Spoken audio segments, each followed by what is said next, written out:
We are back, and we are here at Bark After Dark with my boy Jack Panic and our very special guest, Carson Brown. Welcome to the show. Happy Mothership Month to you. I hope you sent all of your cards ahead of time. Willikers, it is good to have you on the show.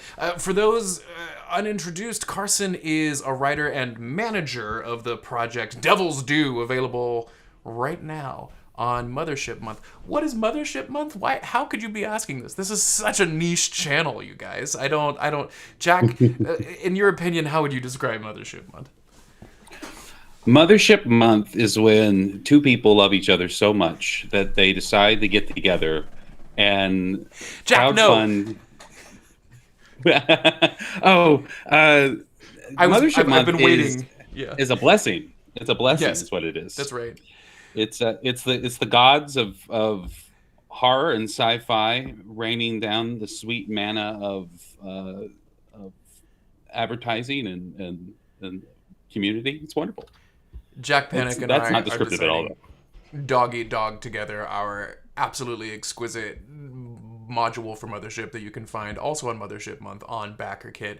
But we've done a lot of talking, and Carson has just been sitting there. Carson, welcome to the Panic Table. Welcome to Bark After Dark. It is so good to have you here. Thank you. I'm so excited to be here. Me too. Here we are at like the nice crispy cold opening. How about just 30 seconds in? Hit us with that elevator pitch for Devil's Due. Easily one of my most anticipated of the Mothership Month projects. Devil's Due is a 100-page A4 hardcover anthology about a planet that is outside of corporate control and is being run by factions of pirates with a city built out of scrap. The book itself has 7 adventures, 2 frameworks, 10 unique pirate crews, as well as roll tables to help you build out a full story at any table. That sounds pretty rad. Incredible. That's a humongous project. That's so many pages and people, and it's very, very cool. I don't think that perfect for that we were not included as the Panic Table in Devil's Due, but we're waiting for the sequel. We'll do that. That's what this was all about, was to just give you grief here as we jump in. But to that end, a lot of Mothership Month participants are contributors on Devil's Due as well. You've got I know that Chris Eyre is in there. I know a few would you mind telling us a little bit about your team and just all of the minds going into this? Is that a good place to start? Yeah.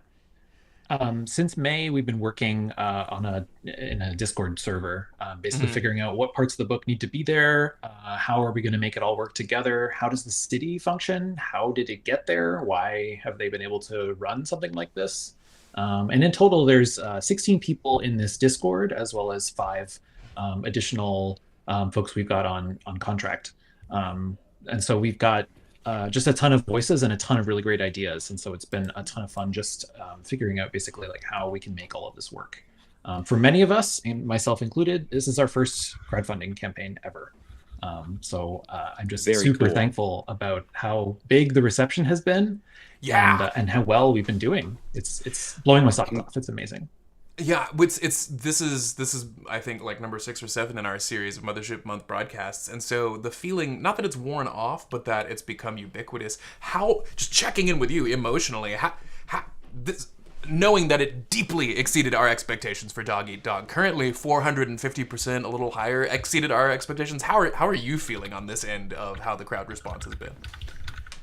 Amazing. I mean, the first 48 hours felt like one continuous 48-hour period. I think I slept in the middle, but it was amazing to watch the reception and how quickly people decided to back our book. And then over this past week, we've kind of had a chance to settle and be like, okay, so what's the rest of this campaign going to look like? What else do we have to tell? And then we realized, oh, well, we've got, full-size art to start revealing. And so we've started to put up posts on a regular basis with, all the amazing artwork that we're doing across this team. What it's part of, and of course, we can talk about every single one of these pirate captains. It's fantastic. Yeah. It's a pirate talk time. It's interesting because you say anthology, you say anthology, but it's very it's when I think anthology, I normally think lots of pieces that don't connect, right? I think of like a thin line that connects them. Like you said, pirate anthology. I thought, okay, this is a world people are drawing them, but they're all in one city, right? This is all they're all actually connected with each other, and that kind of blew my mind a little bit, I think. Yeah, the locations are all coherent with one another. We've got 10 different places in the city, an orbital station, a bunch of different things across the planet. There's hex crawl as well. And then the missions are set up in a certain way so that the warden who's taking these things and bringing them to their table can choose to basically drop certain things in. You can have, a bartender offer a rumor for maybe one of the missions, or you can learn about a good place to buy and sell stolen goods, or a place to fence your stolen goods. And so when I say anthology, I guess, yeah, it's a little bit, that's not maybe the best word to use, but we were cautious to basically not say it's a campaign, because it is more open-ended and more usable than a one-time campaign. Right. It's how is it designing a world by committee adds a negative connotation, so we won't say that. But like when you have so many brilliant minds in one box, what is the idea generation process like, and how do you decide what goes in and what stays out?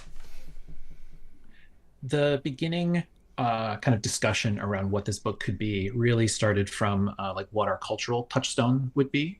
And so we started this with the idea of saying, well, what if we took the idea of the golden age of piracy from the 1600s and the 1800s and applied that through the Mothership lens? What would that look like? And so there were a lot of different ideas that we could kind of piece together to build a patchwork of, the whole story. And then from there, it's like, well, what adventures make sense in that? What sorts of major locations would exist if there was a city on a planet that worked that way? Cool. And then also, like, how does this function in a corporate sci-fi horror RPG, different than the way it did in the actual golden age of piracy? Right. And so, how is there a planet? The answer is quite simple. It's too expensive for the corporations to sue each other to have full ownership of the system. And so while they're figuring that out in the courts, the pirates just moved in. That rocks. That's what pirates do. Yeah, like now, does that mean we are also looking forward to seeing some privateers and Sir Francis Drake types in the mix? Yeah, mercenaries and ne'er-do-wells that basically haunt the bars or hang out in the wilds. Take your pick. That's something that we're really excited to bring, because any group that's maybe managed to get themselves even to this planet might be looking for a bounty, might be looking for a friend, or might be looking to hire. And the folks you might hire on a pirate planet, they have a longer story than they might tell you, right? Right. So I think that's it's an exciting kind of addition to add a little bit of both additional missions, downtime mechanics, as well as just further mood to any campaign. That's so exciting. Thanks for being here, the chat. I see there's a nice group of people here. At any point, if you have any questions for Carson or hair care techniques that you'd like Jack to share with us as we head into this adventurous conversation together, go ahead and just drop them in the chat. We'll do our best to convey those questions to our beautiful panelist here. In the meantime, I just want to plow ahead. Hey, Justin, I see you there, editor of the Panic Table. What are you doing, you sneaky little son of a gun? It's good to see you. Carson, this is one of my favorite questions to ask, and especially when it comes to the golden age of piracy. As y'all are building this out, noting that history is a crucial point, what are other cultural touch points, movies, music, books, etc., what that went into informing the aesthetic, the adventure, the vibe? Yeah, I mean, a lot of the classics for Mothership still happen here. We need to make sure that what we're producing still fits with the rest of the third-party and first-party landscape. Right. But due to the fact that each adventure and location and pirate faction is based from a different writer, each one has its own cultural touchstones, which is really awesome. I've got an adventure that pulls some ideas out of RoboCop, for example, as a heist. There's another adventure that really pulls from historic tales of piracy. Anne Bonny, the pirate. What would she be like in a futuristic sci-fi situation? Sure. I can really I'm hoping that the different touchstones and things like that provide a mosaic that people will really attach to. Well, that definitely will reinforce your anthology vibe, right? Like the whole like it's a shared playground, but every adventure, every aspect, every has its own unique point of view. That's really cool. That's very exciting. Static and As a distance. person who runs games, that's exciting. Also, hey, what's up, girl? It's good to see you in there.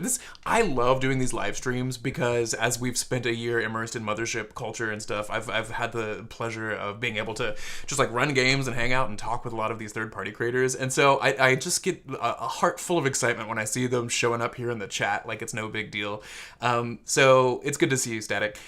They ask, Jack, what do you imagine hair care products are like in the hellish future of the Mothership universe? They're probably pretty similar to the hellish landscape of my day to day. Probably just what you have around. I've used lime juice before to style my hair, so it's, what there is, yeah. This sugar lime just juice makes is the it, reason well, mine's all gone. You want to know my secret? It's Yeah. the same lotion I put on my face, baby. There's no difference. It's just a hairy man. That's all there is to it. Absolutely wild. But in the future, I'm sure there'll be no hair or all hair. That would be my guess. Thank you for joining our stream. If you've just hopped in here, we hope that you let the shampoo of this soapy conversation work itself richly into your follicles. And as you do, we are sitting here with Carson, a managing writer on Devil's Due, which is linked down in the description below. Check that out on BackerKit. It's doing phenomenally well. And if you get bored with that, you can check out Dog Eat Dog, our humble addition to Mothership Month. But in the meantime, Carson, I wanted to ask you more questions. Specifically, and actually this one's a great one from Justin. What are your favorite mechanics to play with and augment that you've mentioned in Devil's Due? I have personally had a lot of fun augmenting the shore leave mechanic. I think that there's just a lot of low-hanging fruit there still to explore. The push your luck mechanic of maybe trading a save for some HP, or in reverse, trading some sanity in order to make yourself stronger. Oh, cool. Maybe the procedure works. Maybe the procedure doesn't work. I think that there's plenty to play with there, and that's something that I introduced in one of the pieces that I submitted for Devil's Due. But other than that, I think it's the stress mechanic and in general, and the panic system itself. Like when one character panics, it kind of cascade failures across to everybody else. That's the other favorite mechanic I have. I can't quantify how delicious it is when your table of players realizes, oh, like, stress is the fun way to play Mothership. I see a lot of people who come from different RPG backgrounds who are like, oh, preserve your character, play cautiously, be surgical, get out with the goods, which are valid concerns. But then once it clicks and people realize, oh, like, this shared trauma is what makes the game electrifying and fun, and just having, like, trauma responses go off all around, having totally cinematic moments at the end of it is, I think, why I've stuck with, or at least one of the reasons I've stuck with Mothership. This might be obvious, so let me know if it's a kind of a bland question, but why Mothership with a thing like this? Is that moot? I should have. Well, first and foremost, I think we're all Mothership third-party creators, so right. It was kind of a slam dunk for this sort of thing. We created it due to the news of Mothership Month coming. Totally. So it was kind of purpose-built for this. Yeah. Okay. I think the other thing too is I really want to see more like open-ended campaign frameworks. Mm-hmm. I think it's something that some other RPG systems have, and I think they would fit great in Mothership, especially with the high lethality rotating cast of player characters. Why not have a base of operations instead? Sure. Changing the focus of the story to be the crew, not the people on the crew, kind of a crew of Theseus. This is a great question from Alan McClelland. Before I jump to that, though, I'm just remembering, Carson, you're guilty of having made, the Flora on ASICs, right? That was all you? That's me. That's one of my favorites that's been sitting in my PDF pile of things that I'll definitely get to when I stop making actual plays. I've been you've done like 3. Do I have that right? Mothership modules so far, or? I've created two. Two. Yeah, I'm still a Two. newbie. Yeah. I have big dreams, but little time. Hoping to dedicate more time over 2025. Ooh, remind me after this link. It's how rude of me. I should put your itch down in the old bio as well. That'll be cool. Alan McClellan asks, do you think androids are more or less likely to become pirates than humans? This is a key conversation point at our tables. Hit me with it. What do you think? I think that there are a couple unique ways androids could become pirates different from humans, especially depending on how close you issue to the alien version of androids or synths. If they defeat their programming, maybe they're free, and so they become pirates. Oh, cool. Or maybe they've been wronged, or their warranty ran out, or things Right. like that. That don't really apply to the human characters. I think they would certainly be more terrifying than a human crew. The lack of fear, the extra wound, just the tenacity that you see from an android. It would definitely be much creepier. A hot-wired android is a scary idea as far as just, oh yeah, he serves us unquestioningly. That's what Steve does. I've always really enjoyed that in Mothership specifically, they never actually define what android is. It's so that's important. Totally up for for interpretation at your table. You get to pick whether they're a box of wires and springs, or if they're a milk bag that's walking around. I think that's really fun. So one of my favorite sessions I did on Start Playing, somebody played like a Boston Dynamics dog, and it had full personhood. Like it played we should incorporate that into Dog Eat Dog. Jack, what have we been doing here, man? But you're assuming that I haven't. Oh, that's right. We are toying with making a playable dog-like class. That's some fun insider info you'll only get on the stream here. But more questions. This was one I've been wondering as well, Carson. Lucas says, Lucas Gruber parentheses Ramses says, I saw that there were new weapons and equipment. How did you go about making them unique? I know typical approaches of Warden is just kind of to find a stat and then flavor the weapon to go along with that. What does Devils do with this? We generally have new equipment, but they're by and large the special equipment that the captains each carry, just to make their character more horrific and also extremely memorable. It affects basically how their how their modus operandus functions, right? Like what weapons they have defines basically how they'll pursue you or escape from you or lure you into a trap. And that extends also to their ships. But generally, a lot of the specific weapons and things like that, I think there's more I think we could define there, but by and large, it's not entirely different. I personally am a big fan of the just use bears. So you've got like pretty simple stat blocks, and then you add additional quirks and features. That's what I do at my table. Totally. I think that's deeply relatable. Adrian H says, who is the most handsome, Cameron, Carson, or Jack? I think that's for you to decide. I'm voting on, I don't know, it's a toss-up. I did have to put a hat on so that as far as like the Guess Who character game goes on, I could differentiate myself from Carson. Your fate is in our hands, chat, so just let us know. That is now the most important thing here. Jack, what questions do you have about? Oh, wait, Jack, don't say anything yet. I thought of something. Lightning bolt. Carson, specifically, you my favorite subject and why I love Mothership. So I think I'll keep saying definitive reasons I like Mothership, but then change it in the next 2 minutes because there's a lot of things to love. But specifically, and I ring this bell a lot, horrors.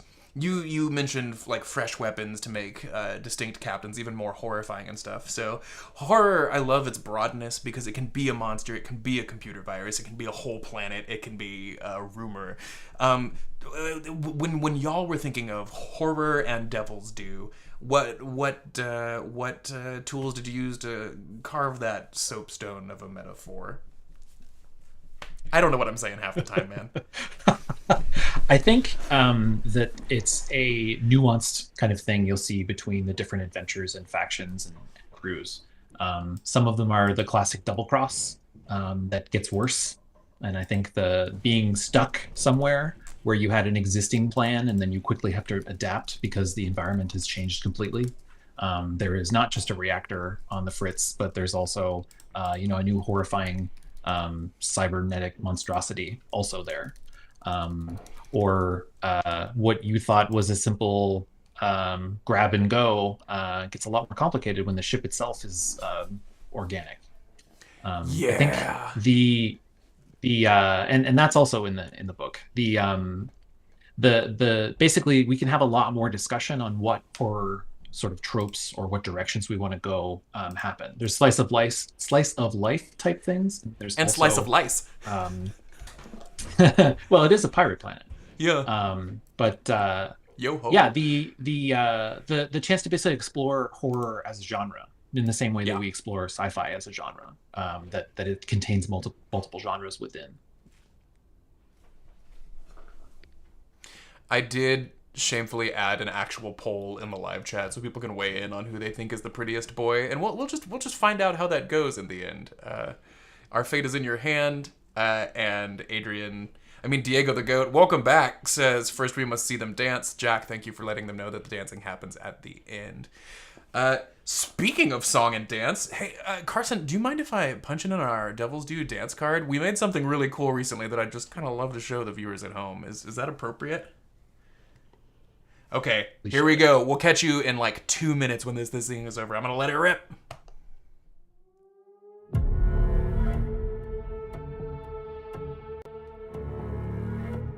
If you're listening to this, I'm sorry, but it's too late.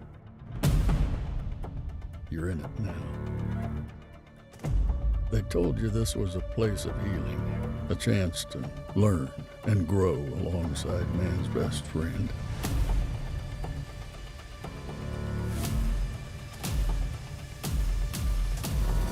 The Red Fern Kennel Club offers prisoners a unique form of canine rehabilitation. They said they don't just breed dogs here, they breed hope. But those best friends, well, they aren't so friendly anymore. And hope can die in a place like this. This is a winnable AP show. Whoever completes the most hidden objectives is the winner of the season. That's so stressful. I'm sweating already. Do not let Cameron Get in our heads. get in our heads We about can't this. let him win. How do you turn off the machine? The machine can't be turned off, darling.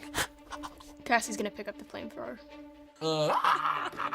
Is this the last murder I have to commit here? That's will right. Will it be the last You murder? shanked a guy in the I throat. did shank a guy in the throat. She has the smell of burning hair in her nose and the smell of her own burning flesh, because this is flesh and hair. This was supposed to be a second shot at redemption. It may be your last. Things are about to get significantly worse. This game. 2 contestants. 1 mysterious prison complex. 0 chances of escaping.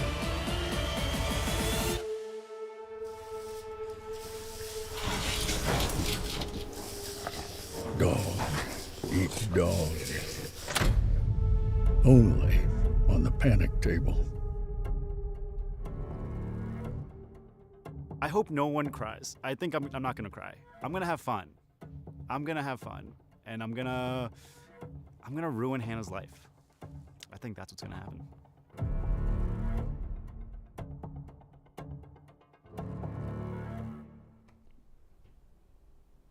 I just get a little chills every single time. You know what I'm most excited about with that, Carson, is that Red Fern Kennel Club is a prison that's absolutely perfect for people who do very badly but get out with their lives from Devil's Due scenarios. It's just I think that the ecosystem in general has been so exciting to me with and I'm not just saying this because you're winning the prettiest boy competition in the poll that's happening in the chat. I'm not just kowtowing to you. I love the idea of all of these different microcosms coming together, and whether that's Straight Arrows that we talked with RSA Computing the other day also has a really fabulous penitentiary setting, but there's just so many ne'er-do-wells and so many places for them to end up.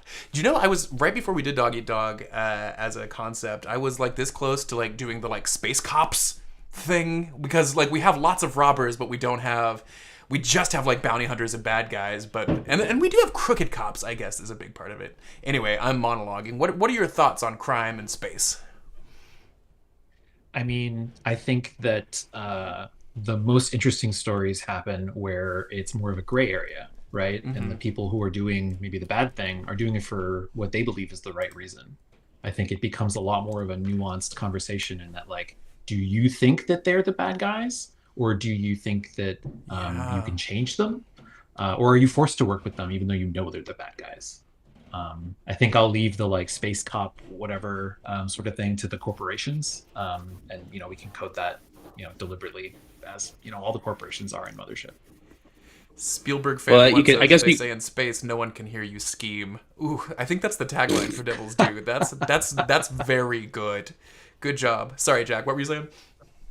No, I was just going to say that I feel like that in a hyper capitalistic, like imploding, crushing on itself setting like Mothership, your bounty hunters are probably the closest thing you have to good cops, because they're the most there to just do a job. Whereas all of your other cops are like, they're going to be like sec ops. They're going to be, private security.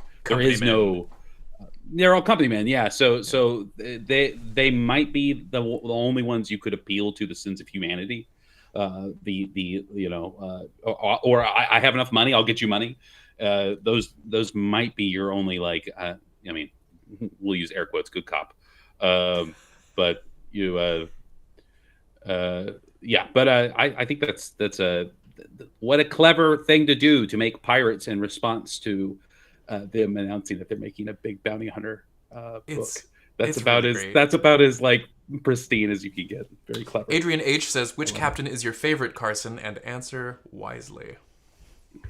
What I want to do is roll some dice and then pick based on that. But it might be too noisy. But I would say it's a D100 table, right? There are 10 pirate factions in the book, fully fleshed out. Each one's a full spread with character art for the captain, a unique ship, and detailed descriptions of their crew. I'm going to pick Sheriff Big Ash and her Blue Star Patrol. Go on. They are kind of like ex-space cops, and they've basically lost access to the corporate purse. They basically do all sorts of horrible acts of piracy under peacekeeping kind of badass pretenses. Yeah, and they're also pretty well hated by all the other pirates, because they're not really pirates. They're really just tactical whatevers. Why do I get the feeling that several of the other authors of Devil's Due are in the chat right now? That's something that might be... we're all listening, Carson. They say, big what now? Anyway, that's really exciting.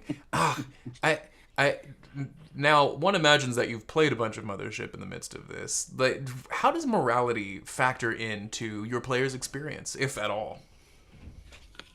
I think it's a constant discussion, right? Yeah. Like, if you're able to do what the company is asking you and still sleep at night, then we need to dial up the horror and the realness of the, of what's going on.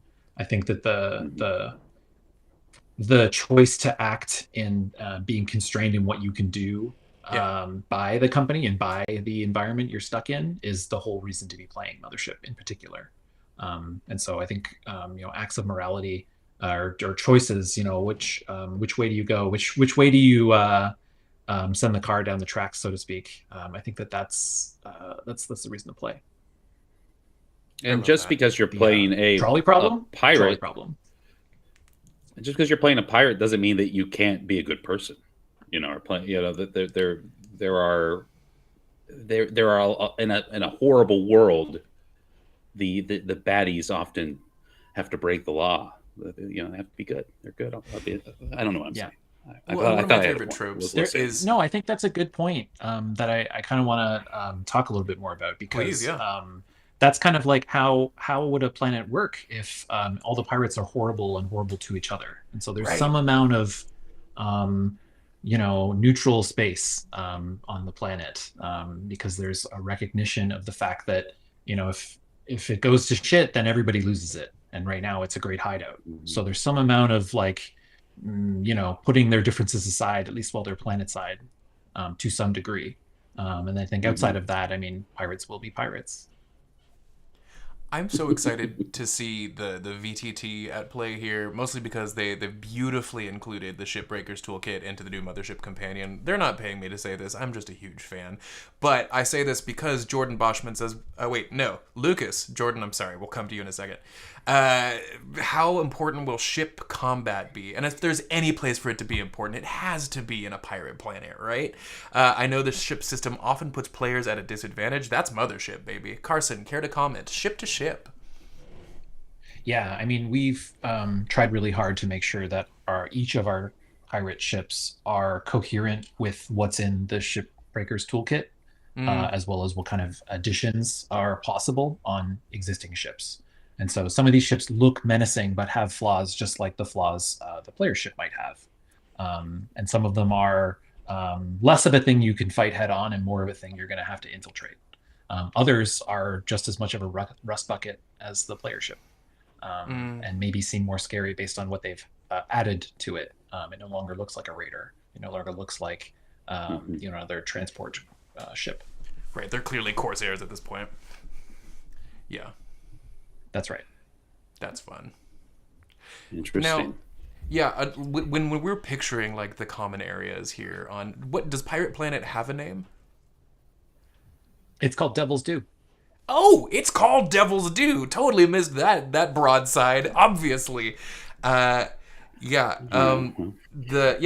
as we're picturing this, like I'm picturing just the like seediest cantinas and the like most hackneyed Tortuga likes as gathering places. Are those the environments you had in mind? And are there any locations that are real standouts for you in the module? Yeah, definitely a few. So there's plenty of bars of varying quality, of varying difficulty even to get into. Some of them are more exclusive than others. But the other locations I'm really interested in to talk about here are places like the First Church of the Sun. Of course, there's also a religious aspect to this planet. Cool. There's a priestess who runs this and has secrets of her own.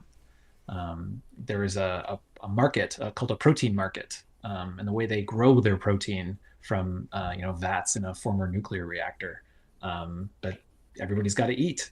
And so there's interactions between these things and rumors that you can obtain from another bar about those places that kind of keep them all connected enough, but can still be pulled and used separately. That rocks so hard. Religion is something that I love to incorporate in sci-fi. It's so crucial as people come to the edge of things. And it reminds me of some of my like favorite movie tropes like Sunshine, or like where, just at the apogee of terror and awe, like one cannot help but, despite the science they know, fall to their knees in worship of something. And it's such fertile ground. We, in Unaccompanied Minors, probably, that's our AP that ran just before Dog Eat Dog, and we'll be resuming next year. But we never got around to it, but we had two of their backup characters, in case the main characters died, that were both attendees of the Church of Mother Void, this sort of like terrorist sect of nihilists that after everybody... Anyway, I digress, but religion I find to be extremely exciting. I also just love, like on the character sheet, seeing that little bubble for scientists or anybody else to dive into of theology in the middle of all these other sciences and things is... when that box gets checked, you always know you're in for a wacky time in an adventure. Or honestly, like you get the flip side of that too, whether it's a ship's... what's the word? When a person is the like acting priest on a crew, I'm totally blanking on it right now. Chaplain? Yeah, like a ship's chaplain. Or my favorite, when an android is the religious figure that's been administrated through the like governing body to proselytize to the wicked, is really just a wonderful topsy-turvy thing that I find. Anyway, For more prayers, press 1. For thank you for using Religibot. It's just movie phone. Nice. Yeah. movie phone, but it's the Pope. That's great. Where do we go from here, Carson? I mean, let's talk a little bit about the promo video we just saw. So it's 2 player characters, eh? That is absolutely That's really true. exciting. Why is that exciting? I mean, I've had the pleasure of having a 2-person table a couple of times, and it's been some of the most memorable experiences for me. It feels like the relationship between the 2 players is another character that neither of them get to control. And so I'm really curious to see how that's going to play out, especially with one as a convict and one as an android. I'm wondering how that's going to work, what the 2 of them are going to try and do with and without each other. It's a brand new experience for us. Part of the decision to have a 2-person, like a duet format on Mothership for Dog Eat Dog was born out of necessity. I was like, man, we had 9 cameras going on Unaccompanied Minors, and editing that was just a leviathan. And so we were like, let's drop that down to 5 and see what we can do. And so just kind of reducing our overall like operating threshold in order to have a more streamlined workflow. So that's the boring answer as to why 2 people. But yeah, you hit the nail on the head. I was like, the upside of this is, I think, possibly like much more profound emotional development, which I think is the grand secret of Mothership. Like you see sci-fi RPG, and like you have people who are like, great, I can count how much oxygen is available to my players, and that's absolutely part of it. That can be just as fun. But I think the loose but tidy framework of Mothership lends itself to being able to like embrace the rules, and then moving into that, discover, much like what you're saying about pirates, like what the metal is your players are made of, and to really sink your teeth into that. I don't know, Jack, what are your thoughts on 2 players? You're a professional GM. I think that we should normalize smaller games. I think that there is a especially coming from like the larger, bigger game ideologies around like how many people should be at your table and how many friends people tend to have. I mean, it's hard to be like, who do we pick? But I think that some of the best gaming sessions I've ever had have been between I've played incredible sessions with just one other person, So I think the more like camera time, to use a parlance, the more camera time that a player can get, the more they can delve into their character, the more, like Carson was saying, the more they can connect, and that tension between them becomes like its own character, its own plot point. I think that I'm looking at you, Internet. You should play smaller games. I think that's a good idea. One thing that we ran into, Carson, that really flummoxed me during production, and we were moving fast on this one. Like, as a point of reference for Unaccompanied Minors Season 1, we really developed that for like 4 months before we pulled the trigger on executing it. So we had a lot of our ducks in a row going in as far as like narrative production. The cast had a lot of time to really get to know each other, and you see that on screen of just they seem like they've been best friends even though they only met like a few weeks beforehand, and they were wonderful together. But with 2 people, the one thing I didn't anticipate dozens of things, Carson, but the one that really sticks out in my mind is that when you are wardening a game of Mothership and there's only 2 people, depending on the scene, you're always on. Usually, like, sometimes you can take a step back to have the 2 people, like your table, talk amongst themselves as you're like, okay, what's in the next room? When they enter the ship, what are they going to find? What is the corpo bad guys doing in the background? I'll just take this like breather here. That's a DM classic. Like, you just let them do their thing. And when there's just 2 people at the table, you have to be ready for a lot more scenes where, whether you're answering questions or playing NPCs or what have you. Whew! So I would get out at the other end of a session being like, man, I made some insane decisions. And Silviana, our producer, was like, because you never stopped interacting with them. Like you were, it was the three of you in the trench the whole time. And so that was trial by fire. And I think you'll see that in the AP. Like I'm really fond of all 4 episodes, but we really mount that horse, so to speak. We really mushed those dogs episode 3 and 4. But there's a wonky phase where you're like, oh, we're exploring, like, to your point, like a less used function of gameplay, at least as it's been popularized. So I'm with Jack. The internet, this is your job now. Play smaller games. Enjoy them. Luxuriate in the intimacy. And yeah, like isolation. That's such a good thing. And when there's just 2 of you versus that's I think that just builds to the natural horror that Mothership brings to things. Mm-hmm. Great question. Mm-hmm. It's also really fun because I mean, you were saying like the players can kind of talk amongst themselves and try and figure out a plan, and you have a little chance to take a breather. The players have no chance for a breather because there's only them and one other target.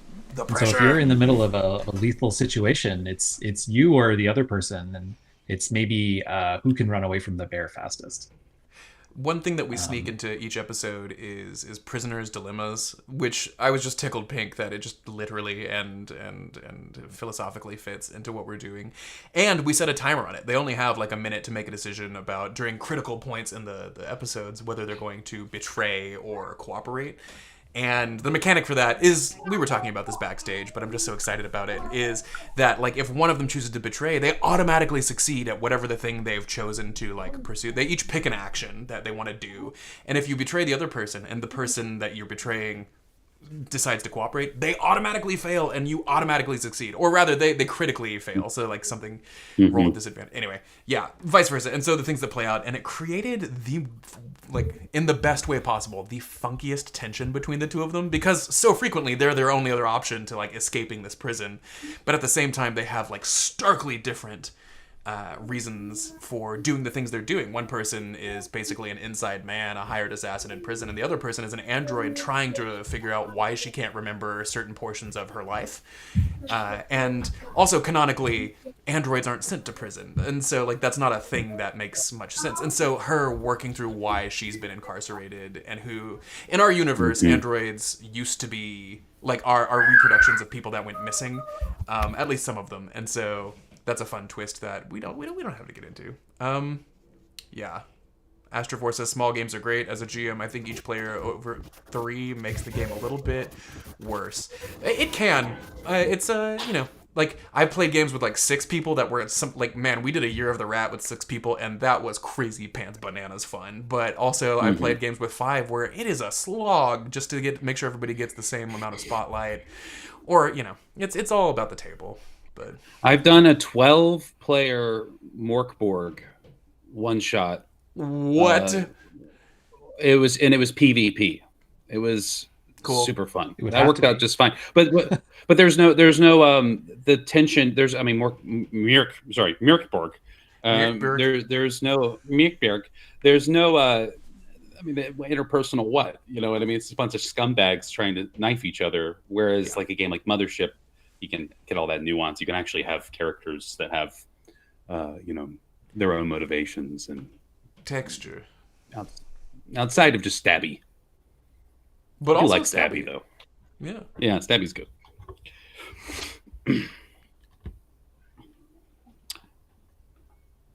I wanted to ask a little bit about the. I think everybody's maybe asked about this, but the sit, stay, play dead mechanic. I'm curious to find out how it works when I get my hands on the book, and also how it plays out in the AP. But I'm curious specifically about how or if that has any diegetic way of functioning in the story, or is it a mechanic players kind of know about ahead of time and can apply to their characters? This is Jack's baby. Take it away.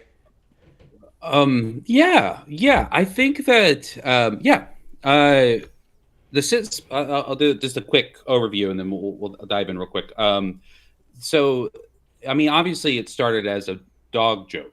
So I think that was the main, since it's key that we understand that. We have to understand that we work way back from that. Yeah, a lot of dog puns. But the idea is, I said this in another stream, is I just finished playing Citizen Sleeper. which is a fantastic game. If you haven't played it, if you like Mothership, go get it. It's like $12 or whatever. It's so good. But essentially, the game is nothing but time management.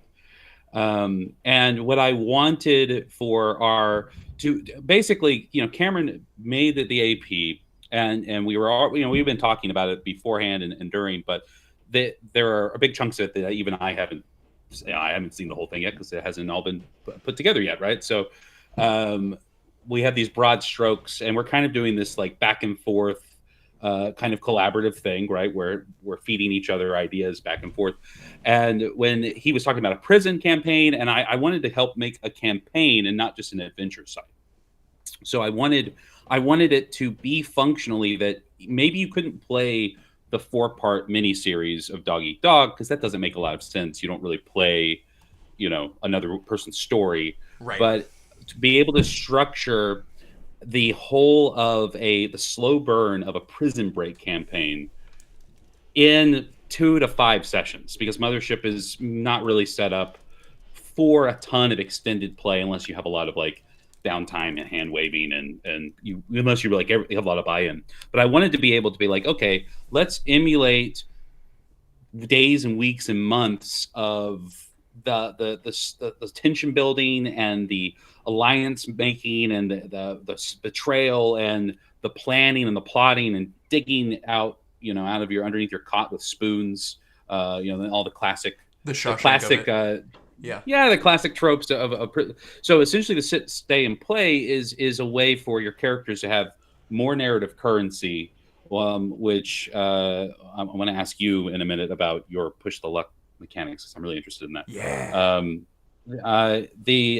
Is to give them more narrative currency, give them an out in certain cases with the lethality, and then create a system that allows them to know what objectives they want to do, and then for us to only jump to the scenes that are important for our movie. So diegetically speaking, yes, but only in the sense that we're really trying to emulate the genre of prison break through cinema, right? So you're going to have scene cuts, you're going to have act breaks, and those are part of like how we in the metagame are telling the story. So your sit allows you to end a turn, allows you to end the fiction and push the fiction forward. Maybe you don't, because just like rolling dice is dangerous in Mothership, playing in the scenes is dangerous in Dog Eat Dog. So the longer you're in the fiction, the more likely something is bad to happen to you, or something is going to happen to escalate the scene. So sitting allows you to say, okay, we got all the leverage, capital L game mechanic leverage we need from this day. I've talked to my favorite guard. I've told him I'm going to kiss him. I've used this example before, and I like this example. I'm going to meet up with the guard in the woods, and we're going to kiss. And I got that. That's a smooching game. And I'm going to in lieu of risking anything else, we're going to sit. So Warden, we sit, and then every time you sit, there's just a little clock that ticks forward, and the clock is based on the level of alert that the prison's at. And then after X amount of turns, X amount of sits, escalation happens. That can be bounty hunters show up. That can be new guard reinforcements show up. That can be a new dog-like is unleashed onto the compound. Your stay allows you to stay in that fiction after you sit. So you sit, stay, and it allows you to set up things. So you set up the meetup with to kiss the guard, so you can actually steal his key cards or whatever. When you stay, you get to go to that scene. You get to jump forward to. So basically, it's the idea that like the players are going to have a little bit more of that like creative, like they are in the director's seat when they use their sit, they use their stay, and then the play dead is just a way for you to shrug off up to 3 deaths or 2 deaths in the game, and then have just a thing die favorably for the narrative. Like maybe you just like, it would be really helpful if the director wound up dead, and then that's what you want to use your dead on as a group. Everyone votes. Let's elect, or there's a big monster and it's going to kill us. We all vote right now. let's dead this thing, and that will allow us, because you get to play dead, you get to play, and then you get to dead. So I think that it will inherently be a little more gamey. Yeah. So I think that the making it feel more, I think the trade-off is that you get to go directly to the good stuff, and that those scenes are going to feel more holistic and more in the mix of things. But yeah, I certainly am trying to gamify that experience a touch, so that it's real simple and easy for everyone to get on board with. I think to round that out, Carson, what you're like, it also comes down to, and like, there's something fun about running a prison and being a warden while playing a warden in there's the Mothership Warden, but it really comes down to, since, like, unlike Straight Arrows, where you are playing the persecutors, we're playing the persecuted in that, unless you're playing our one-shot Three Dog Night, where suddenly you're 3 guards at Redfern, where 3 dogs have gotten out, and you gotta figure that one out. But with just the normal dog-eat-dog mechanics, like, I think you can do, like, one thing I haven't touched yet, and that I'm toying with for the book itself, is obedience, and how that can come into play. Jack and I have not talked about this. It literally came to me as we were, as I was listening to him wax rhapsodical about Sit, Stay, Play Dead. But it comes down to the type of warden you want to be and how hands-on. So I think there's nothing stopping a warden from having those be diegetic rhythms of life at Redfern Kennel Club, like, so they can be as Squid Games part of it as you want to, or, like, we developed all of this after we did the AP, and the AP that you'll see we did was a very European, very, like, unassuming kind of open prison, where it was a puzzle because it didn't feel prisony. Everything was weirdly present. It's just that prisoners keep going missing, and the dogs are a little strange. And so I don't know. Tell us more about... Oh, wait. Okay, so 2 things. We have about 7 minutes left in the stream. I would love to hear more about Pushing Your Luck from Carson. And then if you have any great questions, hit them in the chat. This is the great time to get them good. Smoke them if you got them. So Push Your Luck mechanics, I'm going to talk about 2 in particular ways that's been employed in the book. First one, there is a character that players can meet who worships a very particular god. And it's effectively the god of 2 faces, of a potential upside or a potential downside. I'm badly paraphrasing, but the effect in the mechanics for playing the game is that you can basically double or nothing your whatever you're trying to accomplish, be it a mission or something else, and you take a hindrance in that. But a failure is much worse due to this. Winning is much better, but I think it just makes it all the more interesting. The part that I really love about it the most is that it's not just a thing you can have. It's also like, well, how did you come across this? And it's like, well, there's you can make a prayer to this god, and there's a totem for it, and a character with many layers and many hidden kind of pieces to them. And I think that makes it really fun. The other Push Your Luck mechanic comes down to shore leave. I think I talked about it briefly at the beginning of this, but it's basically there's the default kind of like medical treatments you can have that are covered in the core books, but I think expanding on that with more in order to basically sacrifice other parts of your character in order to save others. It's not just simply spend money and get your arm back, or spend money and get health or a wound, but instead, like, what is your sanity worth to you, or what is your health worth to you in order to raise sanity? And I think that kind of thing mixed in with scrap built pirate city, I think just makes it all the more interesting. That rocks. And there's a mechanic even there about you don't just walk in and say I'd like the medical treatment. You got to make friends first. You got to play a few games of cards. You got to win a few hands of gambling. Yeah, you got to take a few shots of rot gut before maybe you've gotten the trust level of a bunch of the regulars in the bar in order for them to tell you about what these procedures are they do out the back.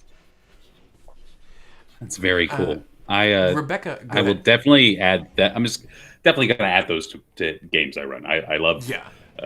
I agree. I like that there's emptiness. There's space to fill in the Mothership system. I think that's intentional, and I think that's very cool. And I love it also when other people create good mechanics that I can just take, and I don't have to make them myself. So I will be taking both of those and playing with them because they sound fun.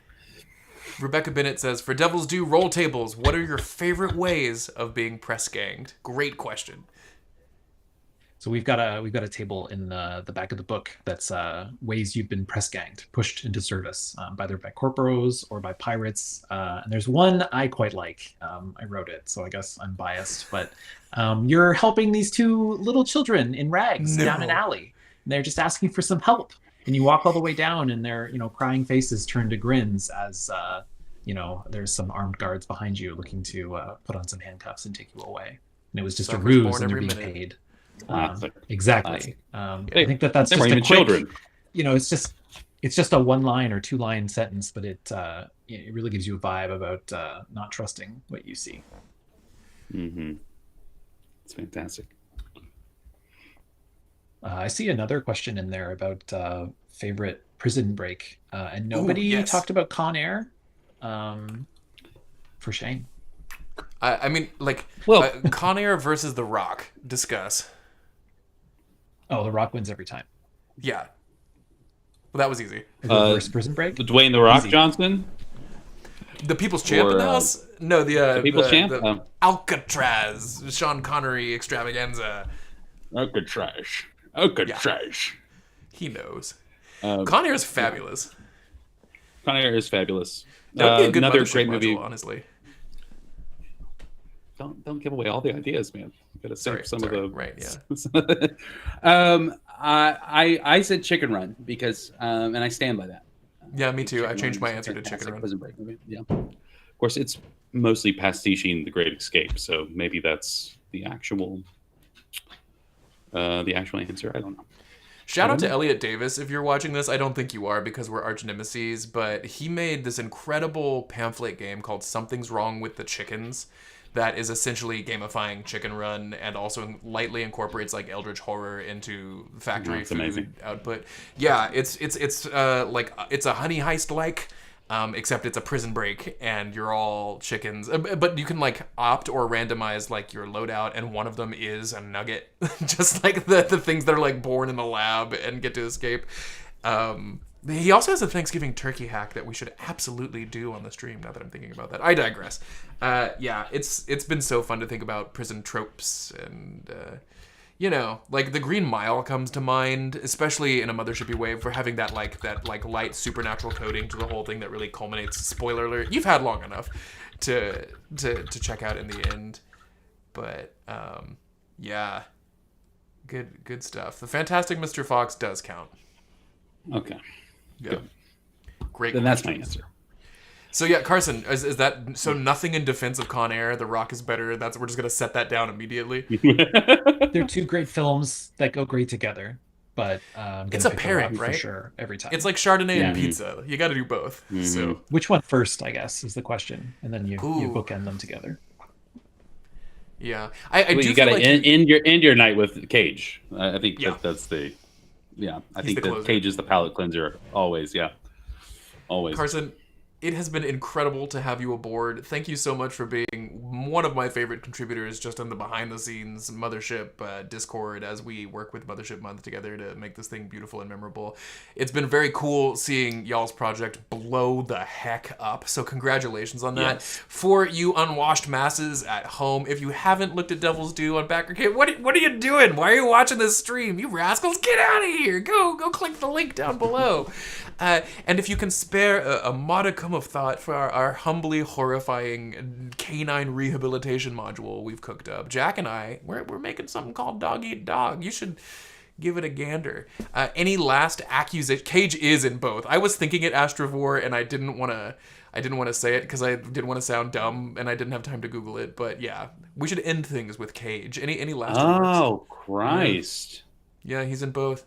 It's been so long. The cage was our minds all along, and that's what we learned from prison, I think. Escape the cage. Yeah.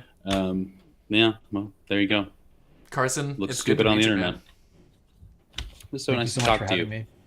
Yeah. Well, this is Bark After Dark. You'll probably see me and Jack and maybe Carson again. I don't know. It's crazy up in here.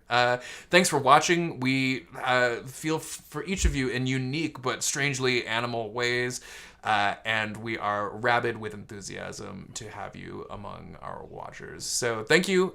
We love you. And good night.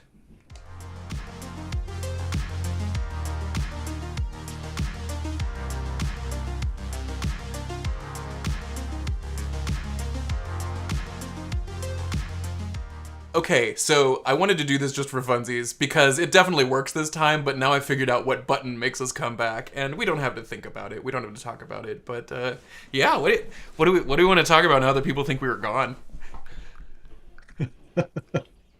Are we still on the air? What's happening? Oh yeah, we're absolutely on the air. Oh, okay, cool. Now, no, you, All right, you.